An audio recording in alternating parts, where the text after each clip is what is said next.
let's work on our spin move. Today we're gonna work on a spin move into a jumper and a spin move into a layup. But let's talk about what you have to do in order to perform a successful spin move. So if I'm driving to the basket, middle, baseline, it doesn't matter. Keep this in mind. You can use a spin move anywhere on the court. So when you're working out and you're trying to work on it, focus on using all areas on the court. So as I'm attacking, if I'm attacking towards the baseline and when I spin, I want to make sure that I don't do this. I don't want to spin out of control where I end up all the way out here, especially if I'm trying to shoot a layup. I don't want to be off balance. When I get here and I'm ready to make my spin move, I want to spin low and tight. So when I do spin, I'm at the front of the rim. I'm taking up little space. I don't go out of control and I can go right into my finish. So the first one we're going to do is just a simple spin into a layup. So we're going to spin, keep it tight, right into your layup finish. Now, variation number 2 is the spin jump shot. So as we attack, now we're going to spin, keep it tight still, and fade into your jump shot. This is a good way to avoid the defender. If they do stay with you onto the speed, off the spin, you can be able to shoot the ball over the top. The layup is used just to get by them and finish at the rim. So I'm going to show you both of the variations in full speed for you right now. Let's take a look.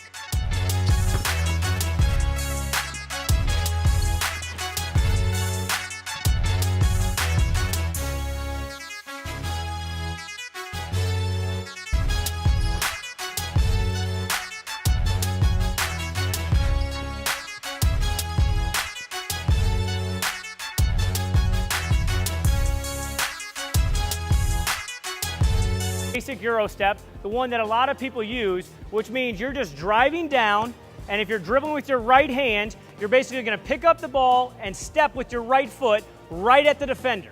Okay, it's important that you don't lateral step, because if they don't fall for it, you're kind of stuck and will run into them. So that step is a short step at the defender, so that ultimately we can load and explode off that foot, separate around them, and then finish at the rim. So if I'm going slow speed, I'm driving at them, I step at, around, and then finish with either hand at the basket. Let me show that to you a little more full speed. So I'm right here, boom, I drive down, bang, bang, and then finish. It's important that it's a quick lateral step, keeping the ball protected, keeping 2 hands on the ball so that it's tight, so that if they do tap the ball, which hopefully they don't, then it doesn't deflect out of bounds, and we can still control it and finish around the rim.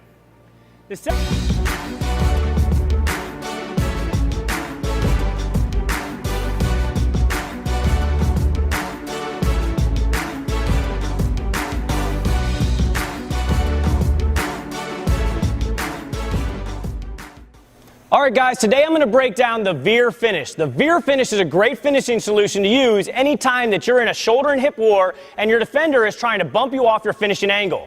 If I bring out my defender right here, the first thing that I need to do is make a move and get even or by my defender. So if I do a simple inside-out crossover and get to the point where right now I'm even with him, in a perfect case scenario, I turbo dribble, get by him, and now I can finish on either side with either hand. Now, obviously, your defender is going to provide a lot more resistance to that if he's any type of good player. So what we need to do is we need to have another solution, which is why the veer finish is very important. I'm going to use that same inside-out crossover to get him leaning, and now I'm even with him.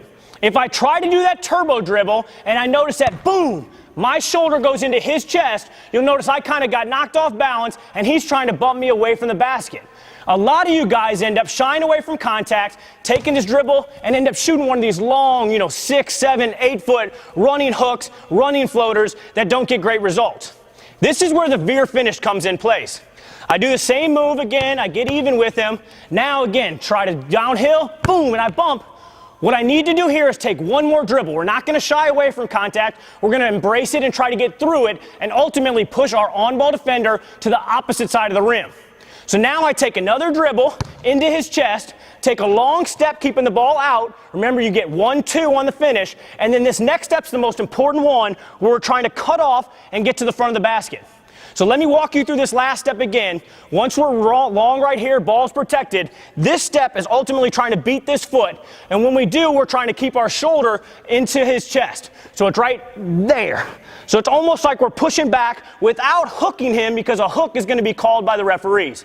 So one more time, we take this long step right here, ball's protected, get inside of him right there, and then we're going to recline back and we're going to finish a shot away from him, so that ultimately we create some separation so that he can't make a play on the ball. Let's go through it full speed so you guys can see what it looks like. Right here again, I make my move, boom, contact, contact, bump, and then end up finishing it. Is what I call outcut shooting. Now this is really easy. All you gotta do is walk down to about the free throw line if you're gonna shoot threes. If you're younger, you can scoot it in.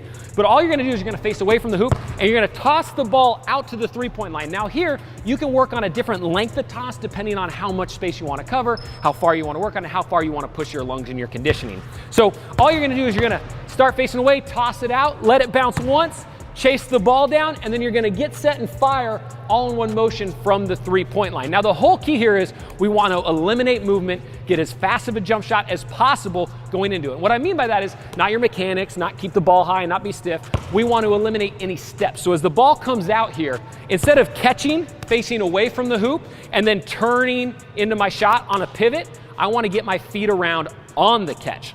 So as the ball comes out here, I'm gonna get my feet around, so when I catch, I'm already where I need to be going that direction, and I can fire quickly up into my jump shot. Quick contact time, getting the feet popping off the ground as fast as I can. I get a shot, I'm gonna come back to the middle, then I'm gonna reset, throw the other way.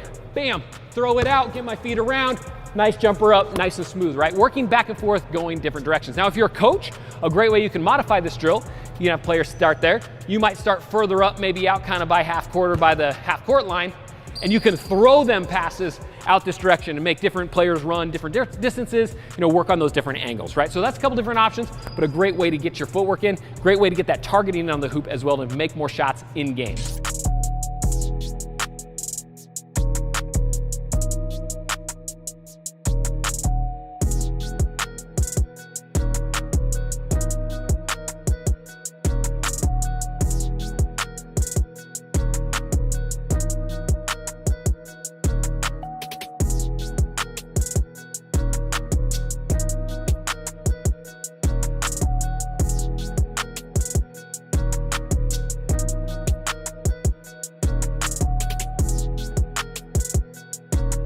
All right, next roll up, we've got full speed sprint out. So for this one, you're gonna start further down by the hoop. I'm gonna do 3 different levels. I'm gonna do block out to the wing, I'm gonna do in the middle to the top, I'm gonna go block out to the opposite wing. And basically all you're doing is this. You're gonna start with a speed dribble with your outside hand. So for these outside blocks, I'm gonna use my outside hand. For the inside one, you can rotate back and forth.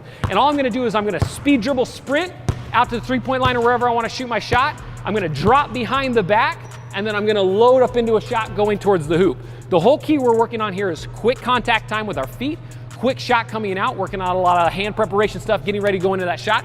And we wanna make sure, big one for this is targeting. Eyes on the rim as soon as possible. What you're gonna do, and you're gonna miss a lot of shots because this is what most players do, is they come here, they're going super fast, they drop behind the back and they go to shoot and they don't find the rim till right about here, right? Remember, the longer you aim at something, the more accurate it's gonna be. So what you wanna do is as you come here and you hit this behind the back and you're dropping, as soon as you're going behind the back, boom, my eyes are going up right now before my body's already turned, and my body adjusts and I go into my jump shot, right? Gonna get a shot, do the same thing in the middle, get a shot, do the same thing opposite side, work it around through.